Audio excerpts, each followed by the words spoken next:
আজ ৮০তম স্বাধীনতা দিবস। স্বাধীনতা দিবস বলতেই মনে পড়ে আমাদের সেই শহীদ ক্ষুদিরাম, বিনয় বাদল, দীনেশ, যারা দেশের জন্য নিজেদের জীবন আত্মত্যাগ করে গেছে।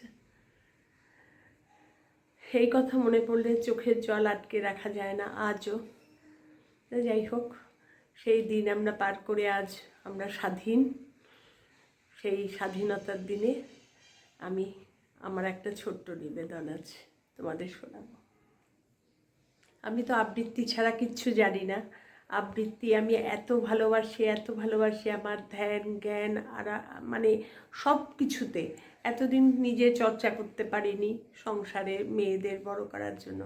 এখন আমি এই আবৃত্তিতেই সমস্ত সঁপে দিয়েছি।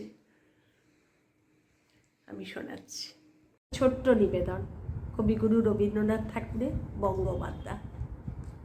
পুণ্যে পাপে দুঃখে সুখে পতনে উত্থানে মানুষ হইতে দাও তোমার সন্তানে। হে স্নেহার্ত বঙ্গভূমি, তব গৃহক্রোড়ে চির শিশু করে আর রাখিও না ধরে। দেশ দেশান্তর মাঝে যার যেথা স্থান, খুঁজিয়া লইতে দাও করিয়া সন্ধান।